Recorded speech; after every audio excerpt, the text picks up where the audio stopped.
Welcome to a new episode of Outside the Panels with your host, Johnny the Machine Hughes.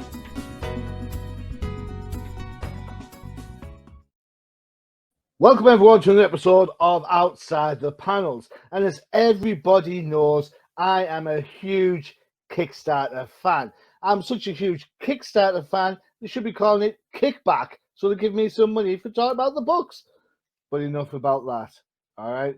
Cost of living and all that's going up over here in the UK, so I don't think that's going to happen anytime soon. So, without further ado, let me bring on tonight's guest. It is writer, creator, none other than Mr. Duanne Moore of DMD Comics. Duane, nice to finally get to see you, sir. It's happy to see you too, Johnny. Between Duane and I, everyone, just to let you know, we know more about time zones than Dr. Bloody Who. All right? Yeah. One of us is going to be the new Time Lord. I'm just saying. Right? Watch out, BBC America. It's going to happen. Duane, thank you so much for freeing up some time to speak to me. I really do appreciate it. Tell us about your Kickstarter. What's going on? All right, so we currently have a book, anthology on Kickstarter. It's going to be a 4-story book. Mm-hmm. It's got 4 different stories, but they're all set in the same universe.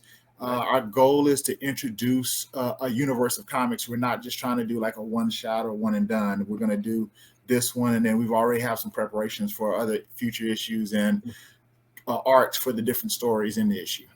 Cool. It's I've got to say that seems quite an ambitious take. Why did you think we'll go with the universe setting scene straight away rather than do it kind of piecemeal like some other Kickstarters kind of do? So I'd have to say it's probably for multiple reasons. Cool. To begin with, it might sound like a huge undertaking, but like a lot of comic book fans, I've been creating characters and pieces of the universe for quite some time. Like I was thinking back earlier today, and I think the first characters I created were probably in junior high school. And I know that doesn't say a lot for those characters because I created them in junior high school. But from there, as I created more characters, there was a point in time where I used to actually run RPGs, superhero RPGs, Dungeons and Dragons RPGs, and I was always the judge or DM. And so basically I created the world then for the most part. So a lot of the stuff from those worlds I created like in high school for superheroes and Dungeons and Dragons are the basis of the universe for my comic books. All right, cool. Excellent. So for you, there's a sense of familiarity about it all. Yeah. I feel like I know almost all the characters already. Cool.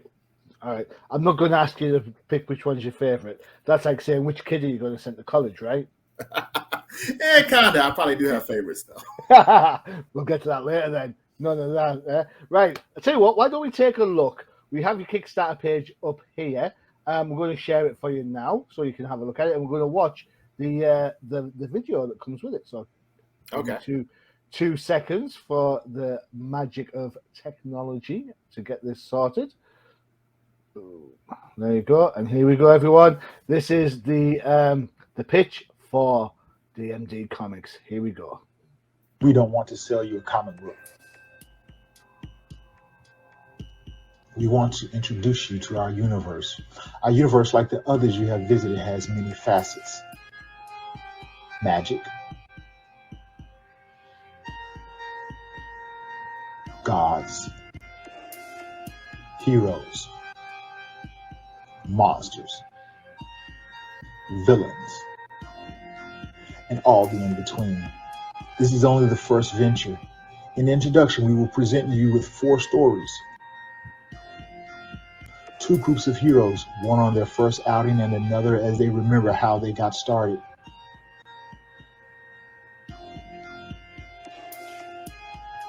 A man who finds out that being all that he can be is more than he ever imagined. Another that dreams of happy times before facing his current reality. And one who has lost himself in almost his life. Come join them on their journey and enjoy the introduction.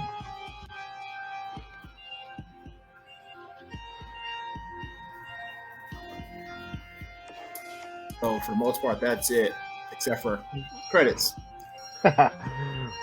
Right, we'll leave that there. Excellent. Okay, so that's it. I tell you what, there's some great looking books there. Great looking books. You will kind of send me some of the art over, and I've got to say, some of it was absolutely. I was like, wow. So I was really impressed with that. What is it about comics that interests you so much, Duane? It's hard to say. Evidently, I don't know. A few years back, I was talking to my brothers about one of my brothers about like the comic book movies, and I found out that evidently, I got introduced to comic books before I can remember by getting into his and my mother making him let me read them. You will share your comic books. You will. So I've been into comic books, superheroes, and reading them as long as I can remember. It's funny because I'm pretty much the same. I can't remember the first comic. I think it was probably a Batman, something like 313. Now that I look back at it and stuff, but I remember my dad. If my dad was alive now, he'd be a geek. All right, he was into Star Trek. He said if you like Star Wars, you have to watch all the the 50s and 60s movies like This Island Earth and The Forbidden Planet and all the stuff like that. So he'd be a proper geek, and he used to bring home comics on a Saturday afternoon. It'd be anything. It wasn't just Batman or Spider-Man. It would be like things like Thor and Daredevil, like a whole gauntlet of different things. So yeah, if it wasn't for him, I wouldn't have these collections now. But that's fine. So how hard is it? Because you're the writer of the various anthologies, correct? So I in this first book, I wrote one of the stories. I did enough editing on another one. I say I technically co-wrote it, but for the most part, I had me and 3 other writers. All right, cool. How's that work then in the writer's room? Because I mean, you've got what you want to say, and then you've got other people, wanting to say their little bit. If it's a conjoined universe, if everyone's in the same place, then how do you kind of make sure that your character gets the fair page turn, as it were? So since the stories are actually individual, that made it a lot simpler. But the other thing is, the universe is actually all characters I created. So what I did is I wrote down pretty complete plots for each character or each story of the ones I wasn't writing, and I sent them to the writers. Okay, cool. Excellent.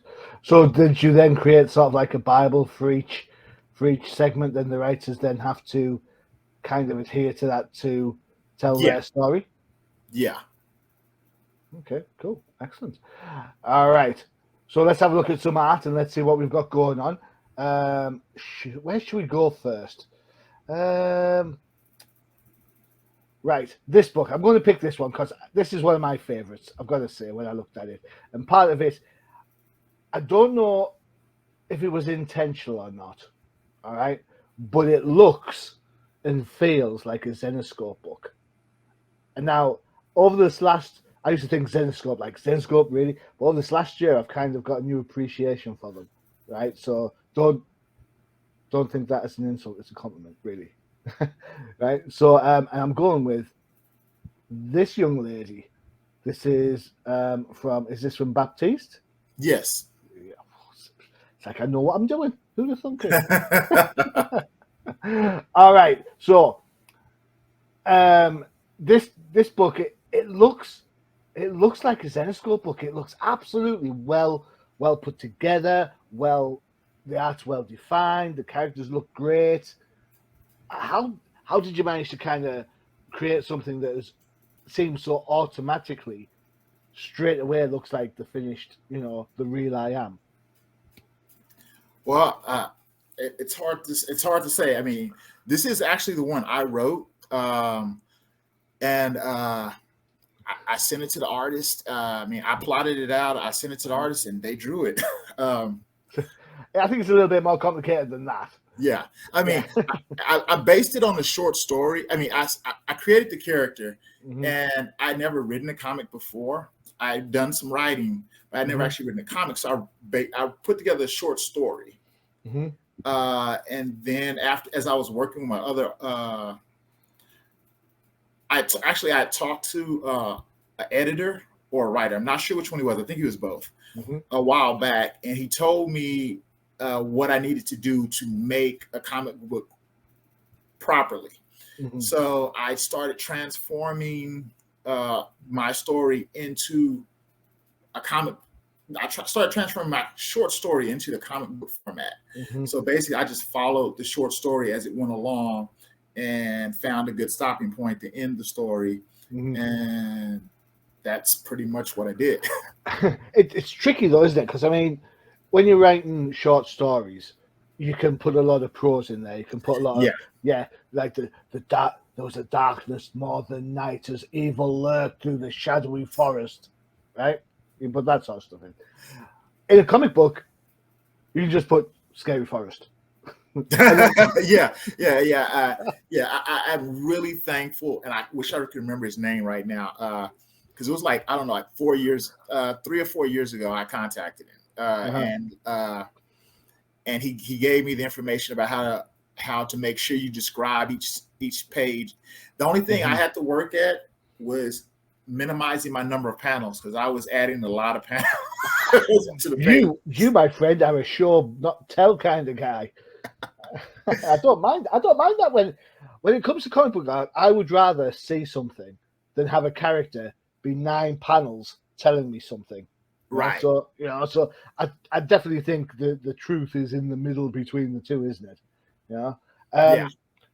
So the other part that's kind of hard for comic books is the page turn. Yeah. So when you're writing novels and short novels, if it's got chapters in, for example, you want the chapter to end at a point where the reader wants to go, what's next? With a comic book, if it's a 22-page comic, you've got to do that 21 times. Yeah. Oh, well, yeah. Yeah.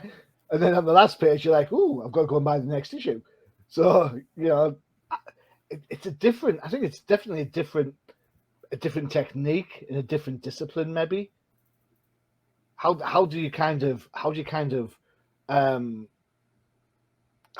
work that? Do you sometimes still catch yourself in the kind of exposition stage when you really think, well, hold on, the artist can do most of this for me? Or are you a dab hand at it now?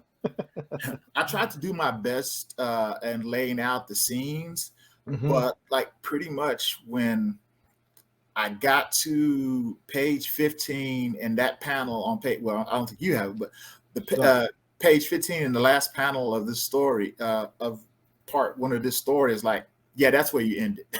This is where it ends. This is the cliffhanger, or this is the perfect culmination of this part of the story. So, writing the book, the exposition elements, you plan out the panels. You then have to kind of, are you a show not tell kind of writer? You've heard of the Marvel method, right? I actually haven't heard of the Marvel method. Right. All right. So back in the day, the way the Marvel method would work is Stan Lee allegedly he was writing so many books that what he used to do, he used to give like the barest plot ideas to the artist, and then the artist would go away and then create the comic book, and then Stan Lee would go in and then write the dialogue over the top, which leads to some of the reasons why loads of people are saying, Jack Kirby created the Fantastic Four, or Steve Ditko created Spider-Man, because, all the aspects that the key bits that we love and recognize so much, some of them aren't Stan, the artist, doing their own bit, and Stan's just written the stuff over the top. Of course, neither of us were there, so we don't know, and I'm not going to slander anybody by saying one thing or the other, but then that was the kind of way for Marvel for ages, was kind of like, there's the bare bones plot, knock yourself out. That's, of course, readers have become more sophisticated, they've become a lot more mature, so we expect more from our stories. So now it's a case of, I think the full writing method is definitely back in its forte. Would you say that's true from your experience? Do your artists prefer a full script, or do they prefer just kind of like the bare minimists? Well, the first time I tried, I wrote a short script. It was just to advertise something. and I was going to do it in comic book format. And I showed it to somebody, and he's like, "That's not a script." He was definitely a tell, not show person. This wasn't the artist. This was like an editor or something who's going to find an artist for me. So I became a teller, not a shower. Good. Very good. Fair enough. Very good. That's cool. Excellent. So, Baptiste is the book you've written. What's the story with this, and why is the girl so attractive? That's why. Well, the girl on panel 1 is Baptist's wife. Yeah, I worked that bit out. She's so pretty because the artist drew her that way. Well, give that person a raise. That's what I said. Oh yeah, and I fell in love with that panel as soon as he drew it. I was like, yes, I'm happy with this artist. There we are. But yeah, the story starts off on a Sunday morning. At the beginning of the story, he's a Southern Baptist preacher. Right. But you realize as the story progresses that that's actually in the past, and it's something that he's remembering while he's going off on a military mission. And as you read through the story, you'll find out exactly how he ended up from being a Southern Baptist preacher to on this plane headed to the South American jungle. All right. Okay. Cool. Excellent. Excellent. I've got a few ideas, but I'm just gonna let that go. I'm just gonna let it percolate. I'm not giving anything away from my ideas because I want you to go out and look at the Kickstarter. It's a good call. Excellent. Other books. Let's have a look. Where's the one that I really like the look of straight away? Is that it? Is that it? Yes.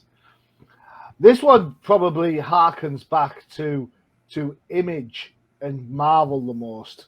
If when I looked at it, I was kind of like, oh, I know where the influence from this comes from, which is a good thing. It's a good thing because obviously audience members will go for this, so it's not a bad thing at all. Power Claw. I should get workers voiceover work. It's great. Very Jim Lee, would you say? Very Liefeld, maybe? Big heroic poses, doing the heroic things. Yeah. The artist did a really good job of drawing that one. Yeah. And you asked me earlier about my favorite characters. Ironically, my favorite character is in this book, and he's not even a part of Power Corps. He's actually the face in the top left-hand corner. This dude, with the beard. The guy with the glowing eyes. All right, there we go. Yeah. Oh, okay. What's his stuff? Oh, don't tell me because it'll spoil the game. So this is the book in the trailer that's kind of two hero teams, one younger than the other, one remembering how they got together, right? Right. Yes. Cool. Yeah. And the younger team just appears at the beginning of this book because the Power Corps story is actually about the guy in the bottom right-hand corner. He's the leader of the group, and he's remembering how the group got started.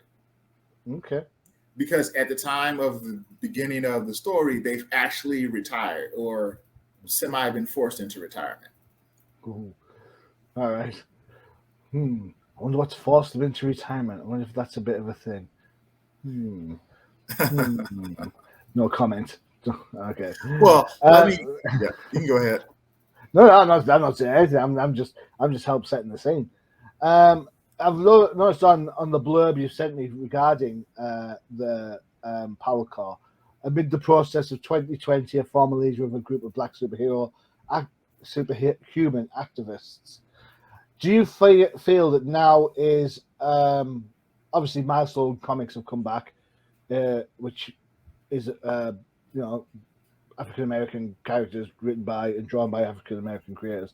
Do you think now's a really good time to continue to kind of show minorities or different skin colors and different people in comic books just to create more awareness for everybody else? I can't really say. I feel like it should happen. Yes. And like, of course, as a black creator, most of my characters are black. But my So right, group, most of mine are white when I do it, so you know that's fine. yeah, Right, what you know is what I my never twin complain said. about it personally. I understand. And actually, I created Power Core. I want to say like 1992, and at the time, they made sense to me, which is one of the reasons their story is actually a flashback. Because right now, I don't feel like the team makes as much sense as they did then, and all the other characters I created have progressed so much that I felt like they were better more in the past. All right, okay. Which is why they're a flashback. But okay, Power is introduced because they are more like they're going to be the group that I probably focus on more. Power Core will still be a focus. It's just their story will take place more in the past, whereas Power's story, when they get their own book, will take place in the present. all right, okay, cool, interesting. So you mentioned earlier that your mum made your brother share his comic books with you. So Yeah. back then, were you Marvel guys or were you DC guys or were you just anything you get your paws on? I want to say he was a Marvel guy because I remember a lot of Marvel stuff.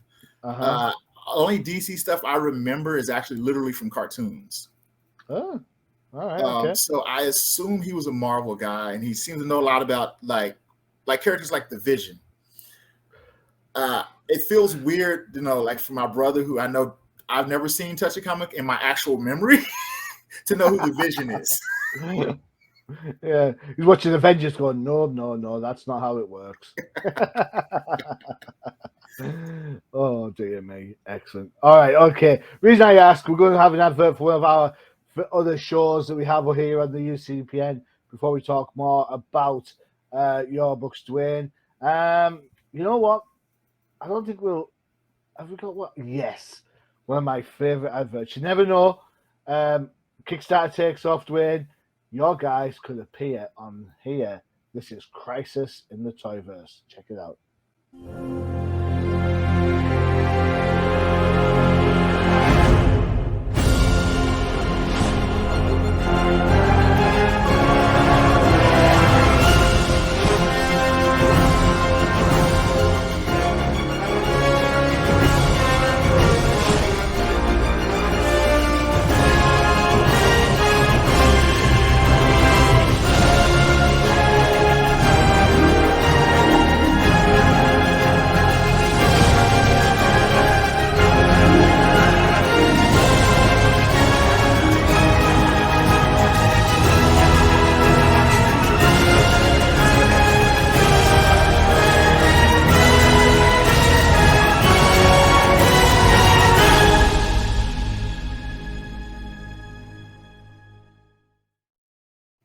There you go, Crisis in the Toyverse for all you figure fans. You know what? I could just see a Power Core set of figures. That'd look tremendous. Definitely. And each one would come with a gold mask, and you'd be able to wear the mask and be everything. You'd be there. You'd be your favorite character, Duane. Before we look at more art, what's your favorite genre for the kind of writing? Because when I look through the stuff, you've got horror comic, you've got the team book, you've got Old Glory, you've got all these different kind of different tropes and different genres. What's your favorite genre that you like kind of working on? Is it straight up superheroes, or do you like things a little bit off the cuff a little bit? I wouldn't say I actually have a favorite genre. I actually just like stories. I like a good story. That's a good call. Like that. Excellent. Okay, cool. A good story. All right. So here's a gentleman. I've got to say that the production value on this cover was gorgeous. I don't know who did it, so if you want to, by all means, share some love for your artist and your colorist.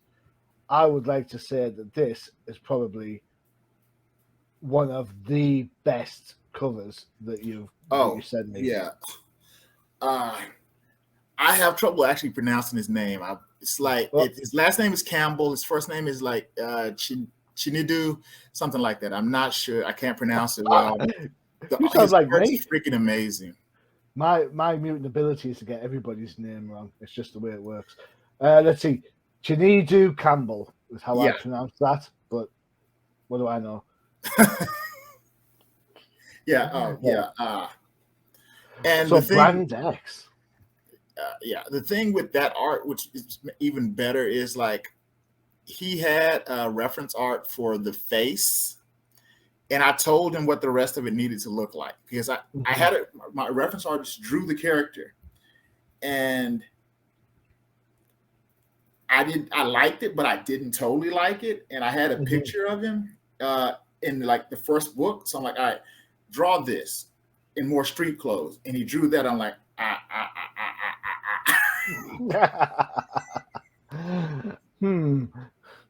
Walking down the street in that. Good thing he can walk by night if he's a vampire type person. The lots of influences again. Love the red eyes, bit of Moon Knight around the hood, bit of cape going on there. Man, it just screams atmosphere. It is a really good piece of work. Really good piece of work. So he just woke up with fractured memories, disfigured and surrounded by vampires. Someone left him for dead. Unfortunately for them, around here, the dead do not always stay dead. All right, there you go. So yeah, I should get voiceover work. I should really do something about that. Very good. Yes. So a vampire type story. So another horror to go with the magic. Yeah. Yeah. Okay. Yeah. So yeah, basically, he found out a little too much information about something, and someone decided to have him killed. Unfortunately, the body never got officially dumped. Right. Okay. We're not quite done with this bad boy then. All right. Okay. I'm all right with that. I'm all right. I'm okay. Cool.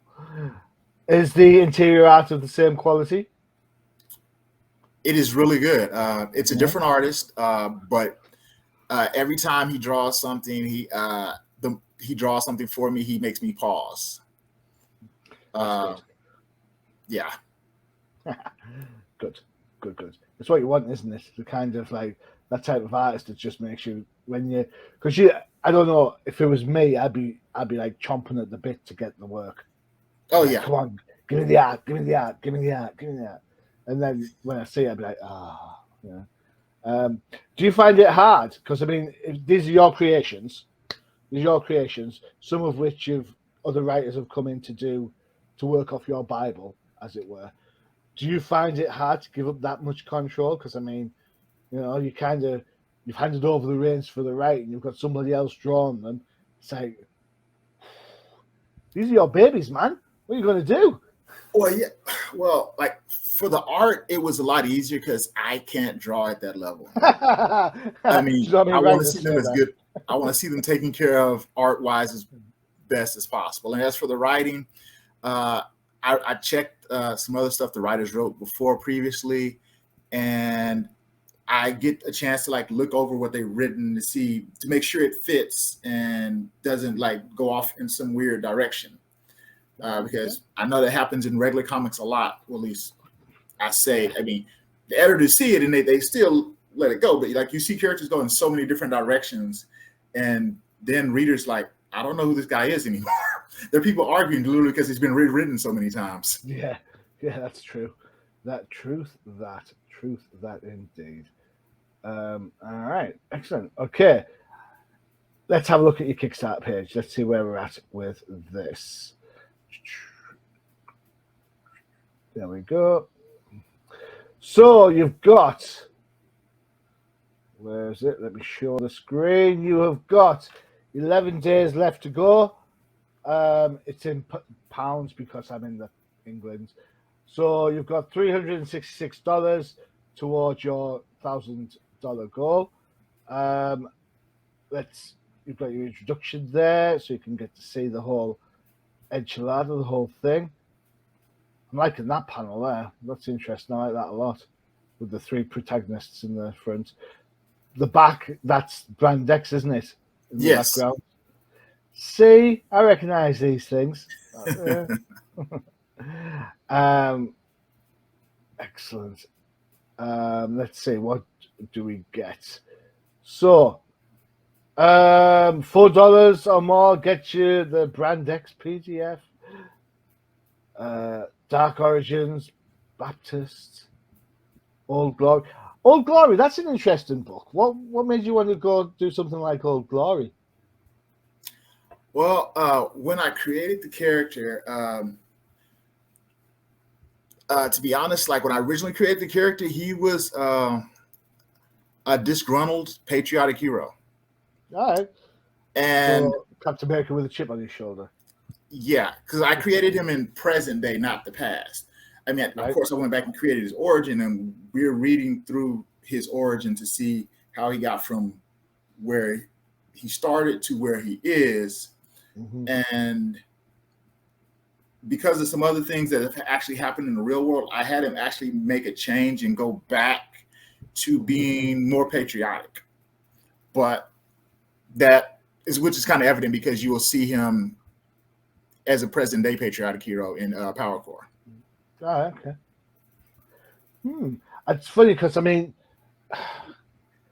from the outside looking in, I'm a big. I'll start again. I'm a big NFL fan. All right, so my team's the Dolphins. Yes, I know people shake their head when I say that. I get it. You know, we suck. Not this year, baby. Come on, Tua. I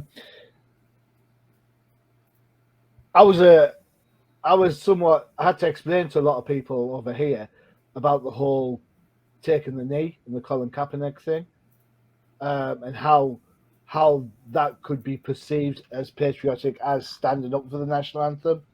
And the kind of people would just, because over here we play the national anthem before our games and people sing the songs, you know, and that's kind of it.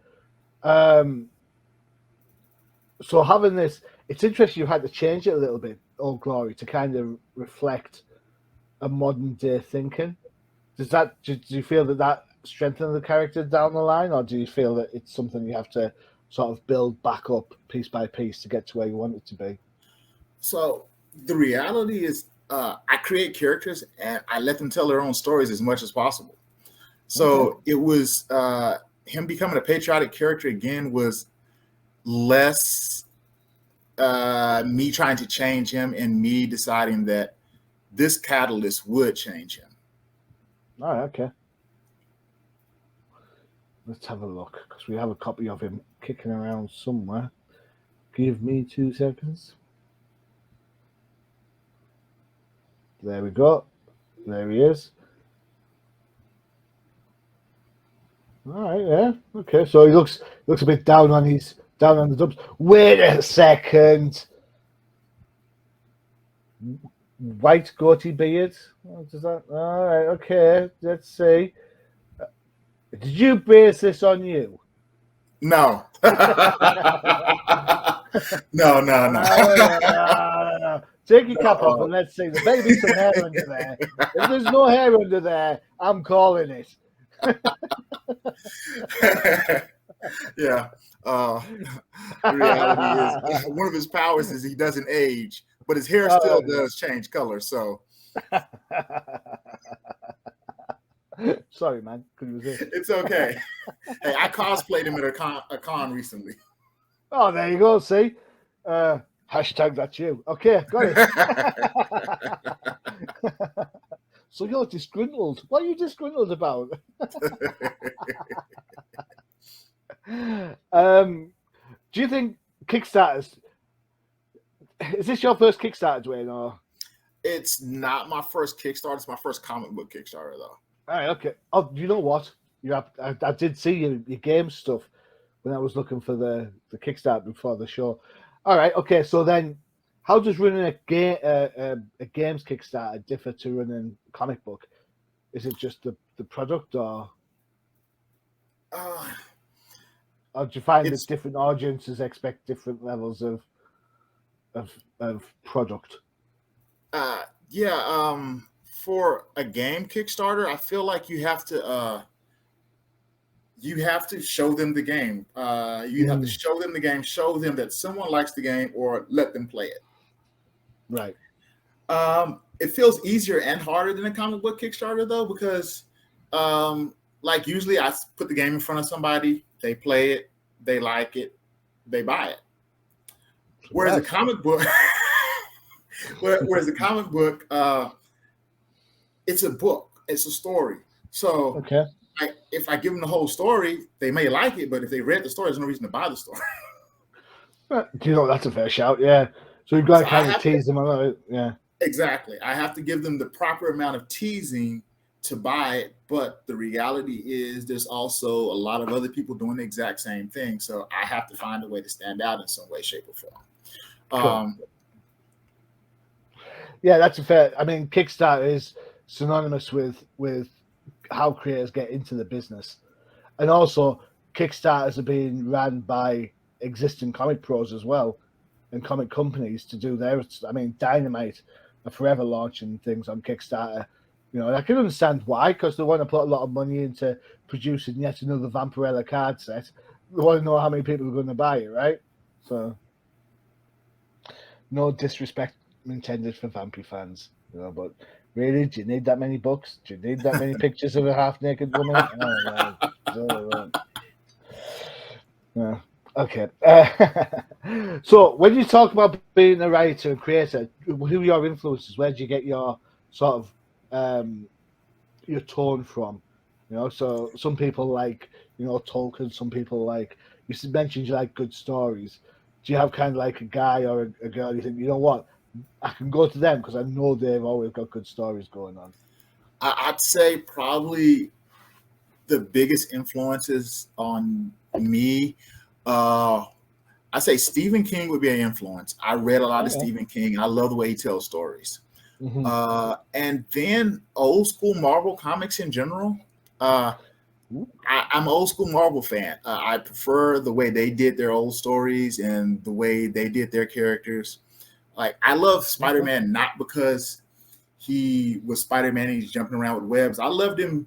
I love like his argument with Mary Jane and Felicia Hardy over which one he's actually going to date. Both, right? Sleeping out his skylight because he couldn't pay his rent.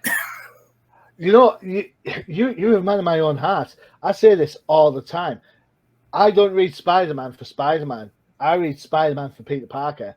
Yeah. Because I know as soon as he pulls on the mask, it'll be like web, jump, spider sense, and that's it. Game over, right? Yeah. It's the troubles he goes through with Peter Parker that makes him interesting. Right. And like even some of the things that are really popular like right now, like say The Boys, Invincible. Mm-hmm. If you watch these shows, the reason they're good is not because there's lots of action. Not that there's not a lot of action, but they have really good characters and stories. Like the characters actually going through things, and the characters actually have a story they're dealing with. Yeah, absolutely. I think I will admit that The Boys, I watched the first season, and then I kind of dropped off the second one, but I'll get back to it. Yeah. I haven't seen the newest season myself. Too much stuff to read, man. Too much stuff. Too much stuff to watch. Yeah. I watched Obi-Wan though. There you go. That was good fun. Yeah. Big old Star Wars nerd. So sci-fi is probably the only one that you haven't touched on in your anthology. Do you have sci-fi plans down the line? Oh, most definitely. Actually, if you read the, I'm not sure what I called it. It's like the history or whatever. Literally, the history or the introduction to the universe starts literally on another planet. It's a bit of mythology and sci-fi mixed together. All right. Okay. Yeah, I get that. You know, what one people think is magic is another man's science. I get that. Yeah, I'm all right with that. I'm okay with that. Cool. Excellent. So, if you want to check out the Kickstarter, there is the link below. All right. Alternatively, you can just type in DM Double Comics, the introduction. It'll get you there. That's totally fine. Feel free to write it down and check it out. It'll be in the link below as well. Don't pause it and do anything because my face will look funny than normal. What do you like? All right, cool. We'll leave that there. Duane, I've got to say, I'm absolutely blown away by the quality of the idea. I love the fact you've gone for a universe book rather than do it in like dribs and drabs. So that way, you know, it speaks to the Brit in me. When I was a kid growing up, British comics, all of them were anthologies, right? None of this 22 pages stuff that Marvel used to get. We used to get anthologies all the time. So, you know, even 2018 still's an anthology. So, you know, it fits my wheelhouse spot on. I've got to say the production values look great. I love some of the ideas behind the books. Very, very well done, sir. Very well done indeed. Thank you. Yeah, cool. And one quick thing, on the Kickstarter, Yep. The hard copy is not available right now outside of the United States. But That's once we actually produce it, the company that is going to be printing the copies, they do ship around the world. So after the Kickstarter, it will be available everywhere, or as everywhere as possible. Right, and that's one of the things I always say about Kickstarters. You've got to check to see where the hard copy can be delivered, and also there's a cost involved in that. So I'm all for supporting creators, but for me, I would rather spend my money giving it to you, the creator, and dealing with the PDF, than me giving you the money to the creator, who then has to do something and eat into his own profits to send the damn book over to me in the first place. You know what I'm saying? Yeah. You know, so I think PDFs are fine if that's, you know, if you live outside the States and you're really into the book, get a PDF. You know, if the Kickstarter goes well, normally what happens is sometimes you get trade paperbacks and collections down the line. So, you know, they're going to be there. So I'll say this, I appreciate the level of honesty. You know, on your Kickstarter, it clearly states what's available and where. You know, so if I wanted to pledge, I would look and think, oh, you know what, I can't pledge for that because it only ships to here, or I can't pledge for that because it only ships somewhere else. So, you know, it helps me understand what I can and can't pledge from being across the pond. So that's a good call. Well done, Duane. I appreciate the honesty on that one, man. Well done. Thank you. Cool. Right, guys, that's it for another kickstarting episode of the old of Outside the Panels. Do not forget to check out the UCPN for all your favorite shows, including, you saw the advert, it's a Crisis in the Toyverse, right? Where all your figures. Where else can John Wick take on Batman? Watched by Turtles. I don't know. You tell me.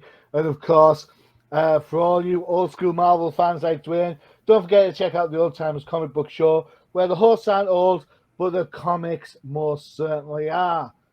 You never know. I think there's been a couple of Vision issues talked about recently. I know Hawkeye and Goliath got a mention recently as well, so it's all there. All you got to do is go check it out. Duane, thank you so much for hanging out. I really do appreciate it. Thank you, Johnny.